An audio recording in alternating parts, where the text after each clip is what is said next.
ఈ నామినేషన్ గురించి చెప్పాలి అంటే చాలా కష్టమైన పననే చెప్పొచ్చు. ఎందుకంటే ఇది సీజన్ మొదటి నుంచి మాట్లాడుకోవాల్సిన అంశంగా ఉంది. అంటే 'బీబీ9' ప్రయాణాన్ని మనం మొదటి నుండి మొదలుపెట్టాలన్నమాట. సో, ఇందులో మనం మాట్లాడుకోవాల్సిన ముఖ్యమైన పాయింట్స్ సపోర్ట్ అనే టాపిక్. అయితే లైవ్‌లో ఇంకా చాలా విషయాలు మాట్లాడుకుంటూ ఉన్నారు. అంటే 'డిమాండ్ పవన్', 'తనుజ' వీళ్ళిద్దరి మధ్యలో సపోర్ట్ అనే టాపిక్ వచ్చిన తర్వాత తను చాలా మాట్లాడింది. అంటే నాకు సపోర్ట్ లేదని నేను ఎప్పుడు చెప్పాను అని ఒక మాట అంది. అసలు ఆ మాట విన్న తర్వాత 2 చేతులు 2 చెవులలో పెట్టుకొని అసలు వినాలని కూడా అనిపించలేదు. ఆ తర్వాత రకరకాల పరిస్థితుల్లో మరి 'డిమాండ్ పవనే' తనకి సపోర్ట్ లేదని మెన్షన్ చేశాడంటూ తనకసలు ఎటువంటి సపోర్ట్ రాలేదు అని 'డిమాండ్ పవనే' చెప్పినట్టుగా ఆరోపణలు ఆరోపించసాగింది తనుజ. అయితే ఈ క్రమంలో రీతు కూడా మధ్యలో వచ్చి అలా అనలేదు, ఇంకోలా అన్నాడు అని చెప్పి మొదలుపెట్టే ప్రయత్నం చేసింది. మరి ఇక్కడ సపోర్ట్ ఉందా లేదా తనుజకి మీరు చెప్పాలి. సపోర్ట్ ఉందా లేదా? కింద కామెంట్లలో చెప్పే ప్రయత్నం చేయండి. ఇంకా మనం మాట్లాడుకుందాం థర్డ్ ప్రోమో గురించి. ఇది చాలా కష్టతరమైన ప్రోమో అని కూడా చెప్పొచ్చు. ఇలాంటి టైంలో మనం చాలా చక్కగా విశ్లేషించుకోవాల్సిన అవసరం ఉంది. ఎందుకంటే చాలా పరిస్థితులు క్రిటికల్‌గా ఉంటాయి. ఎలాగంటే మరి తనుజ విన్నర్ అని భావించే చాలామంది లేత మనసులు పగిలిపోయినా ఆశ్చర్యపోనవసరం లేదు. ఇలాంటప్పుడు మనం చాలా జాగ్రత్త పడుతూ మాట్లాడుకోవాల్సిన అవసరం ఉంది. అమెజాన్ అడవుల్లో ప్రయాణం చాలా కష్టంగా ఉంటుంది. నమస్తే అన్న ఎట్లున్నారు? నమస్తే అక్క ఎట్లున్నారు? దానికంటే ముందు ప్రోమోకి సంబంధించిన రివ్యూలు అండ్ అప్డేట్స్ చాలా మంచి మంచి వీడియోస్ పెట్టినా మస్తు ఎంటర్టైనింగ్‌గా ఉంటాయి. అండ్ నైట్ రివ్యూ చూడనోళ్ళు ఉంటే చూడుర్రి. ఒకవేళ మీకు కడుపు నొప్పి వస్తే ఇబ్బంది అని అనుకుంటే కనుక చూడకుర్రి. ఎందుకంటే మనం నవ్విచ్చి ఘోరంగా కడుపు నొప్పి తెప్పిస్తాం. ఒకవేళ నవ్వు రానప్పుడు ఒక కిటుకు కూడా ఉంటుంది. చాలా సింపుల్. ఎవరైనా మీ పక్కన ఒక వ్యక్తి కనబడితే ఆ వ్యక్తితో ఇలా కిచి అనమనండి, దెబ్బకి నవ్వేస్తారు. ఓకే, సరే కంటిన్యూ చేద్దాం. థర్డ్ ప్రోమోలో మీరు ఎవరికి సపోర్ట్ చేస్తున్నారు? తనుజాకా లేదంటే జమాన్ పవన్కా? కింద కామెంట్ చేయండి. అండ్ తనుజాకి సపోర్ట్ చేసే డిఫాల్ట్ సపోర్టర్స్ ఉంటారు చూడు, వాళ్ళు గ్రేట్, నిజంగా గ్రేట్. ఎందుకంటే వాళ్ళు అంటే ఏ తప్పు జరిగినా ఏది జరిగినా కానీ అది ఒప్పుగా చెప్పుకునే ప్రయత్నం చేసే క్రమంలో ఉంటారు వాళ్ళు. ఇంకేం చేస్తాం, ఏం చేయలేం. వాళ్ళు ఎందుకంటే ఫిక్స్ అయిపోయారు కదా, వాళ్ళు మెంటల్లీ ఫిక్స్ అయిపోయారు. ఇప్పుడు మార్చుదాం అంటేనే ఇన్ని రోజులు సపోర్ట్ చేసి ఇప్పుడు మారిస్తే బాగుండదు అన్న ఫీలింగ్ ఉంటుంది. కాబట్టి లాస్ట్ మూమెంట్లో కూడా ఇంకో 3 వారాలు చేస్తే అయిపోతుందిలే, గట్టెక్కితే అయిపోద్దని అనుకుంటారు. చెట్టు ఎక్కిద్దాం, కొండ ఎక్కిద్దాం అని అనుకుంటారు. కానీ కొండ మీద దీపం ఆగేదట్లేదా, గాలిగా ఆరిపోయేటట్టుంది ముచ్చట. అసలు ఎట్ట సార్ ఇక్కడ దాకా వచ్చారు, అయ్యో. సరే, మనకి తనుజ సంజన గారిని నామినేట్ చేసేది ఫస్ట్ మనకు చూపించారు. ఆ తర్వాత తనుజ డిమాండ్ పవన్ని నామినేట్ చేసి డిమాండ్ పవన్ తనుజ నామినేట్ చేసి చూపించారు. First Tanuja Demon Pavan nominate చేస్తుంది, అంటే సంజన అండ్ డిమాండ్ పవన్ని నామినేట్ చేస్తుంది. ఆ తర్వాత డిమాండ్ పవన్ తనుజని నామినేట్ చేస్తాడు. ఈ క్రమంలో మనకు మంచి ఫైట్ జరుగుతుంది కదా. ఇప్పటికీ లైవ్లో ఇప్పుడే అయిపోయింది. జస్ట్ పోయి బాటిల్ నెత్తి మీద కొట్టుకున్నది. పుసుక్కున ఇట్లా నెత్తి మీద కొట్టుకునేటప్పుడు ఒరిజినల్ బాటిల్ అయితే ఆ ఊహ ఏది బాగుందంటే ఆయన బాగుంది అంటలే. నేను ఆ ఊహ చాలా తప్పు, అలా అనుకోకూడదు. ఎవరికి ఇబ్బందికరమైన సిచ్యువేషన్స్ రావద్దు. రైట్. తనుజ ఏమంటాడంటే, కాంపిటీటర్గా నువ్వు అనిపిస్తున్నావు అని చెప్పి ఇమాన్యుల్ కూడా అనిపిస్తున్నాడని చెప్పి మీరు ఇమాన్యుల్ మాత్రం చేయను అని చెప్పి నన్ను చేశారు సంజన గారు, అందుకే మిమ్మల్ని నామినేట్ చేస్తున్నా అని అన్నది. అంటే సో ఇప్పుడు నామినేట్ చేయాలంటే ఇమాన్యుల్ అంతేనా అంటే, అది దయచేసి ఒక కాంపిటీషన్లానే చూడమని చెప్తున్నా అని అన్నది. అంటే గేమ్కి వచ్చిన నామినేషన్కి వచ్చిన ఎక్కడైనా మీ బాండింగ్ని తీసుకొని వస్తున్నారు అని నాకు అనిపిస్తుంది అంటే, ఇక సంజనకుని డబుల్ కన్ఫర్మేషన్ ఇస్తాను, నేను ఇమాన్యుల్ని నామినేట్ చెయ్య, ఒక మాట మీద స్టాండ్ అయి ఉంటా, ఏం చేస్తావు చేసుకోపో అన్నది. అంటే ఇది కాదు, ఇది గేమ్లా చూడండి అని నామినేట్ చేస్తున్నానని చెప్పి నామినేట్ చేసింది. ఇక్కడ మీరు ఎవరిని సపోర్ట్ చేస్తారు? నేనైతే సంజనకని సపోర్ట్ చేయను. గేమ్ ఈజ్ గేమ్, గేమ్లో బాండింగ్స్ అని పక్కన పెట్టి ఆడాలి. ఇప్పుడు రీతు అండి మన ఆడతలేరా, ఏడా ఆడుతున్నా చాలాసార్లు సపోర్ట్ చేసుకుంటున్నారంట. తనుజ ఆడతలేదా, బాండింగ్స్ అన్ని తీసుకొస్తుందా గేమ్లో? నామినేషన్స్ పక్కన జరుగుతున్నా నాన్న నా కోసం స్టార్ట్ చేసుకోలేదు అన్న, నా కోసం స్టార్ట్ చేసుకోవద్దా నాన్న అని అన్నది తప్ప నామినేషన్లలో బాండింగ్ తెచ్చిందా? ఎప్పుడు చూడు నామినేషన్లో భరణి అన్ననే నామినేట్ చేస్తూ వస్తుంది కదా తనుజ. ఎప్పుడు చూడు ఈ బాండింగ్స్కి ఇంపార్టెన్స్ ఇవ్వకుండా అట్లా ఉందా తనుజ? బాండింగ్స్ ఉన్నా కానీ నామినేట్ చేస్తుంది లేదా? నామినేట్ చేయలేదా చాలాసార్లు రీతుని ఇమాన్యుల్ని ఇట్లా నామినేట్ చేసుకోలే వాళ్ళు? ఓకే, ఓహో, ఆమె కూడా బాండింగ్స్ పెట్టుకుంటుంది అనమాట. ఆ బాండింగ్స్ బయటకు చెప్తలేదు. ఇక్కడ సంజనక్క కుల్లంకుల్లో బయటకు చెప్తుంది అంటారు, అంతేనా? సంజనక్క బయటకు చెప్పి చేస్తుంది, మిగతా వాళ్ళు చెప్పకుండా చేస్తారు. లోపల గుట్టురుకే కరే. ఇది ఇప్పుడు భరణి అన్న సుమన్ అన్న నామినేట్ చేయకుండా ఉండడం, లైక్ భరణి అన్న ఫస్ట్ నుంచి తనుజ నామినేట్ చేయకుండా ఉండడం, ఒకసారి చేసిండు. తనుజ భరణి అన్న నామినేట్ చేయకుండా ఉండడం, లైక్ దట్ కదా. 1-2 సార్లు ఏదో సిచ్యువేషన్ పీక్స్లో ఉన్నప్పుడు, వీళ్ళకంటే వీకోళ్ళు బయట ఉన్నప్పుడు చేసిండొచ్చు. మిగతా టైంలో వాళ్ళ బాండింగ్స్ వాళ్ళు కాపాడుకుంటూ వస్తున్నారు, కానీ బయటకు చెప్తలేరు, అంతే కదా. రైట్, అర్థమైనా? అంటే అందరూ వాళ్ళ బాండింగ్స్ని ఇంపార్టెన్స్ కాపాడుకునే ప్రయత్నం చేస్తారు. అవతల నామినేట్ చేసే ప్రయత్నం చేస్తారు. వాళ్ళ క్లోజ్ ఉన్న వాళ్ళని ఎందుకు నామినేట్ చేసుకుంటారు? ఇప్పుడు నీకు క్లోజ్ ఉన్నాడని నువ్వు ఎందుకు నామినేట్ చేయమంటే, ఎందుకు నామినేట్ చేయమంటే వాళ్ళ ఇష్టం కదా నామినేషన్ అనేది. మీరు ఇష్టం ఉన్నట్టుగా చేస్తలేరా? అసలు కారణాలు లేకుండా నామినేట్ మీరు చేయొచ్చు, కానీ అవతల వాళ్ళు నాకు ఒక కారణం ఉంది నేను వాళ్ళని చేయను వీళ్ళని చేస్తా అంటే కనుక రూల్సా, రెగ్యులేషన్సా, మీకు ఎట్లా అంటే అట్లా నడవాలనా అని అడుగుతారా మీరు? అడగండి. సరే, ఓకే. నెక్స్ట్ సుమన్ శెట్టి అన్న వచ్చిండు. అబ్బా ఎంత స్ట్రాంగ్ రీజన్స్ అబ్బా. సుమన్ అన్నని ఇందుకే ఉంచుతున్నారు బిగ్ బాస్ హౌస్లో. బిగ్ బాస్ టీం కూడా చాలా మంచి కంటెస్టెంట్లను ఎత్తుకొని మరీ వస్తారు. లైక్ దట్ ఇప్పుడు చూడు సుమన్ అన్న చూడు అందరిని నవ్వించిందా లేదా? అది బేసిక్గా సుమన్ అన్న వర్క్ ఏంటంటే నవ్వించడానికి అనమాట. యాక్చువల్లీ నామినేషన్లో చూడు ఎంత strong point. Demon Pawan health బాగాలేదు, ఇంటికెళ్ళు రెస్ట్ తీసుకో అని ఒక అన్న తమ్ముడికి చెప్పినట్టు, ఒక తండ్రి కొడుకు చెప్పినట్టు, ఒక కన్సర్న్ తోటి, ఒక ప్రేమతోటి చెప్పిండు.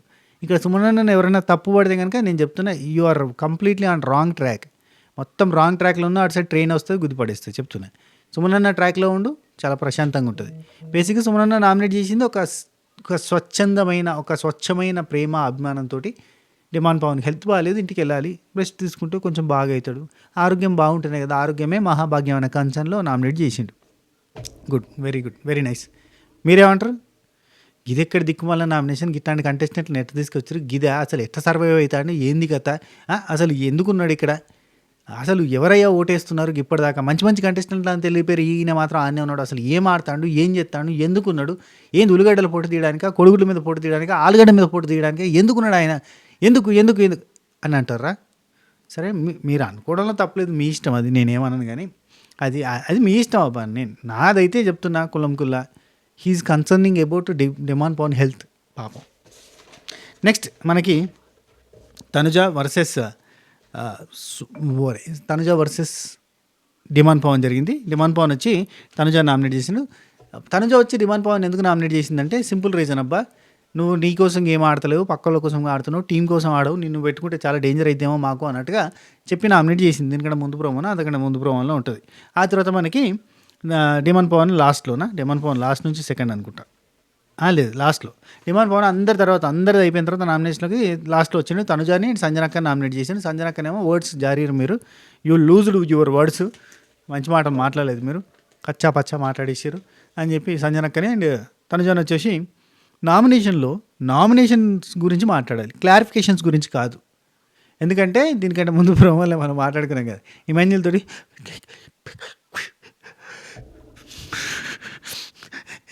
నువ్వు నాకు ఫ్రెండ్ వేరా ఆయన, ఇక్కడ నువ్వు నాకు ఫ్రెండ్ వేరా అని ఎమోషనల్ అయ్యారు కదా ఇద్దరు, ఇమాన్యుల్ అండ్ తనుజ. సో ఆ తర్వాత మనకి నామినేషన్ డిమాండ్ పవన్ అంటే ఇప్పటిదాకా మాట్లాడినంత జోకా అన్నాడు కదా, అందుకని చెప్పి నామినేషన్స్ గురించి మాట్లాడుకోవాలి, క్లారిఫికేషన్స్ గురించి కాదు అన్నాడు. అనగానే తనుజ మనకి ప్రోమోలో చూపించింది ఉంది కదా, అది దానికంటే ముందు డిస్కషన్స్ ఇంకా జరిగినాయి, గట్టి కొరుతాంది, ఇంకా కంప కంటిన్యూ అవుతుంది గొడవ.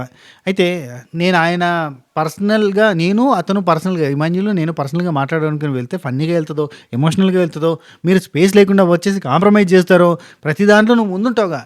చూసిరా తనుజ పాయింట్ ఏంటంటే, మా ఇద్దరికి ఈ హౌస్లో మాట్లాడుకోవడానికి స్పేస్ కూడా లేదు, కొంచెం స్పేస్ దొరికితే మాట్లాడుకుంటే, ఏదైనా చిన్న గొడవ ఉంటే కాంప్రమైజ్ అవుతుంటే మాట్లాడుతుంటే మధ్యలో మీరు వచ్చి కాంప్రమైజ్ చేస్తుంటారు, మేము ఫన్నీగా మాట్లాడతాము, ఎటు పోతుందో అది సీరియస్గా అవుతుందో ఏమవుతుందో అని అది బాధ, ఒక ఎమోషన్.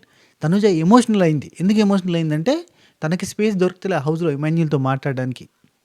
అది అందుకే నామినేషన్లో అయితే స్పేస్ దొరుకుతుంది, ఎవరు వినరు, సాటుకు మాట్లాడినట్టుకుంటే చెవులలో మాత్రమే చెప్పినాడు బ్రదర్ అన్నట్టుగా ఉంటుంది, కాబట్టి అక్కడ స్పేస్ దొరికింది కాబట్టి అక్కడ చెప్పడానికి వచ్చింది అన్నట్టు. ఇది డిఫైనింగ్ పాయింట్ అన్నట్టు. డిమాండ్ పవన్ ఇక్కడ క్లారిఫికేషన్స్ కాదు నామినేషన్స్ కదా అని అంటే, దీనికి డిఫైనింగ్ పాయింట్ ఏంటంటే ఇంత చక్కనైన డిఫైనింగ్ పాయింట్ పెట్టింది. మీరేమంటారు? ఇది డిఫైనింగ్ పాయింట్, ఇది దిక్కుమాలిన పాయింట్ అంటారా? అసలు గిట్ల ఉంటుంది ఎక్కడన్నా ఇంకా నామినేషన్లో పోయి పర్సనల్స్కి మాట్లాడుకొని ఫేక్ ఏడుపులు ఏడిచి దొంగేడుపులు వేసి అవన్నీ నాటకాలు వేయడానికి ఇదంతా వేసామని అంటారా? ఎందుకే అట్లా అంటారు మీరు? మరి పర్సనల్గా మాట్లాడడానికి వెళ్తే ఫన్నీగా వెళ్తుందో లేదు ఎమోషనల్గా వెళ్తుంది, ఎమోషనల్గా ఎందుకు పోతుంది, ఫన్నీగా ఎందుకు పోతుంది, ఎట్లా పోతుంది?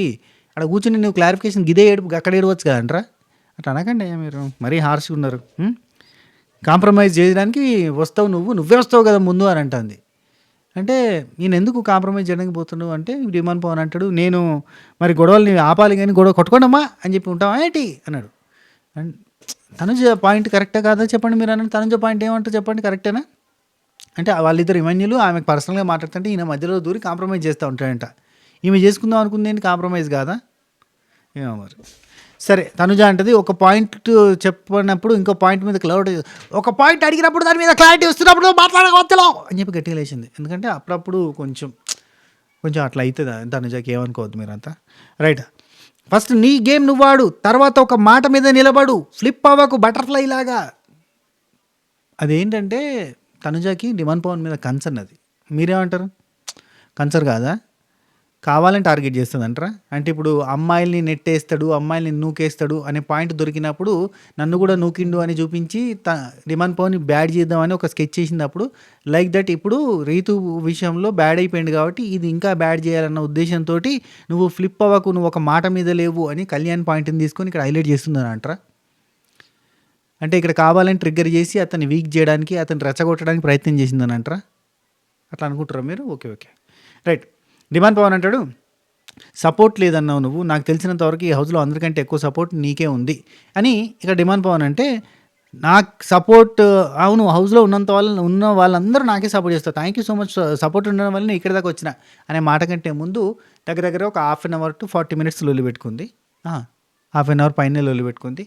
అంటే తన బాధ చెప్పుకుంది. యాక్చువల్లీ మనకి చూడడానికి ఎట్లా అనిపిస్తుంది అంటే, మీకు ఎట్లా అనిపిస్తుంది అంటే ఇరిటేటింగ్ అనిపిస్తుంది. ఏంటంటే నేను ఎప్పుడన్నా సపోర్ట్ లేదని ఎప్పుడన్నా ఏ టాస్క్లో ఉన్నా ఎక్కడన్నా ఆ రోజు ఆ మూమెంట్కి నాకు అట్లా అనిపించింది.